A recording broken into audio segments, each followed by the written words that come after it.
आपकी भरी हुई मांग, आपकी चूड़ियां, यही तो भारतीय श्रृंगार है। इन्हीं नारियों को जो पति के लिए श्रृंगार करती है, 16 श्रृंगार, वही नारी जो अपने पति से प्रेम कर, पति के सिवा पर पुरुष का चिंतन ना करे। अब आप कहो जी महाराज हम तो किसी और पुरुष का चिंतन तो करती नहीं है, पर मांग वांग भरती नहीं है, चूड़ियां पहनने की जरूरत नहीं है। क्यों? बच्चे बोले कि जी हम स्कूल तो जाएंगे पर यूनिफॉर्म नहीं पहनेंगे।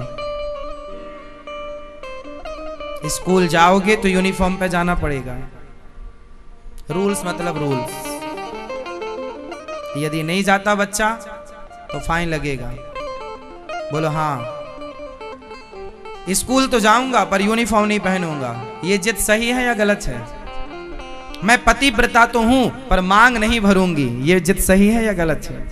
और आजकल की लड़कियां यही जिद करती हैं कि मेरा कोई दूसरा छोड़ी है पर मैं मांग नहीं भरूंगी, मैं चूड़ी नहीं पहनूंगी।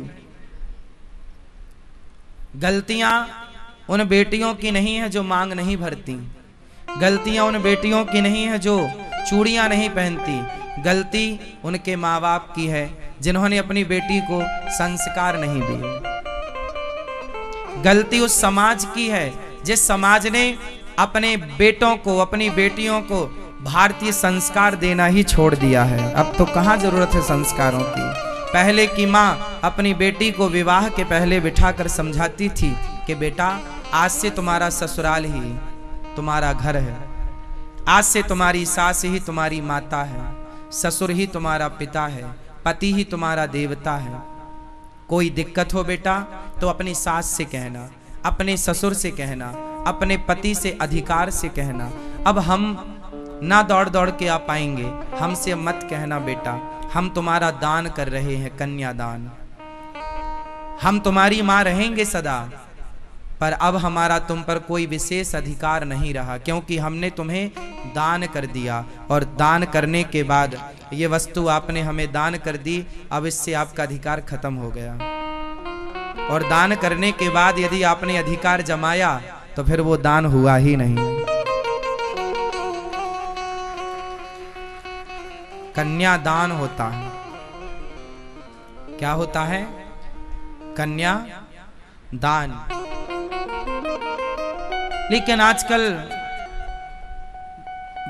बहुएं अपने सास की कहां सुन रही हैं, पति की कहां सुन रही हैं, माँ की ज्यादा सुनती हैं। ये सब पर लागू नहीं, सुनो अपनी माँ की भी सुनो।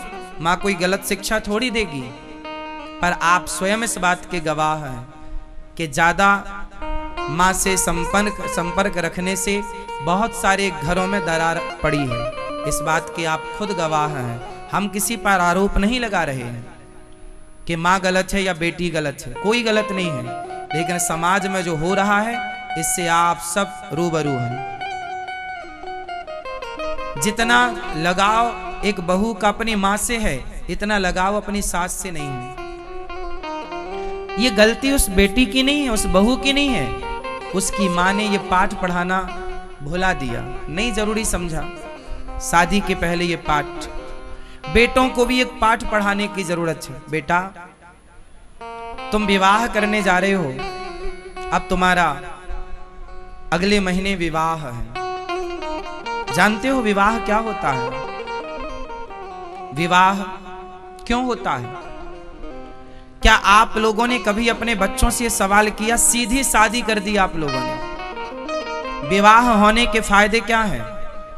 क्यों विवाह करते हैं? आप बताओ, आपने विवाह किया? क्यों किया? इस प्रश्न का सही उत्तर आप तभी दे पाएंगे जब मैं आपको बताऊंगा।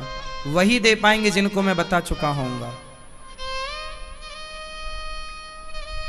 सही उत्तर यह नहीं है कि सबने विवाह किया तो हमने भी कर लिया, ये तो भेड़ चाल है। सही उत्तर ये नहीं है कि सब हमें तो वंश की वृद्धि करनी थी, तो वंश की वृद्धि तो कुत्ता बिल्ली भी कर रहे हैं, बिना ब्याह किए कर रहे हैं। सुअर के तो एक बार में 12-12 होते हैं। विवाह, ये पाठ आपको अपने बच्चों को पढ़ाना है। बेटे का विवाह अगले महीना है तो 1 महीना पहले यह पाठ पढ़ाओ। बेटी का ब्याह 1 महीने बाद है, 1 महीने पहले बिठाओ अपनी गोद में। माँ बिठाए अपनी बेटी को अपनी गोद में, बाप बिठाए अपने बेटे को अपनी गोद में और गोद में बिठा के ये पाठ पढ़ाओ, बेटा अब तुम बड़े हो गए हो, अब तुम्हारा विवाह होने जा रहा है। जानते हो विवाह क्यों होता है? ना, हम तो नहीं जानते। तो सुनो बेटा, विवाह इसलिए होता है क्योंकि विवाह के बिना हमारे हिंदू धर्म में, सनातन संस्कृति में, हमारे संस्कारों में बिना विवाह के आप यज्ञ करने के अधिकारी नहीं होते। जब तक आपका विवाह नहीं होगा आप यज्ञ करने के अधिकारी नहीं होंगे। तो विवाह क्यों होता है? ताकि हमें यज्ञ करने का अधिकार प्राप्त हो जाए। ईश्वर की प्राप्ति में हमारा विवाह सहयोगी है। इसलिए हमारे यहाँ जब विवाह होता है तो मंडप के नीचे सबसे पहले लड़का लड़की दोनों के हाथ से एक यज्ञ होता है, हवन।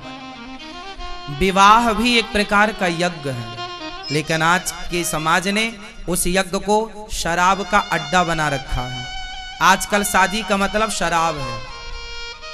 शादियां होती हैं तो शराब बिकती, ऐसे पानी की तरह बहाते हैं लड़की वाले लड़के वाले। धिक्कार है आपके जीवन को।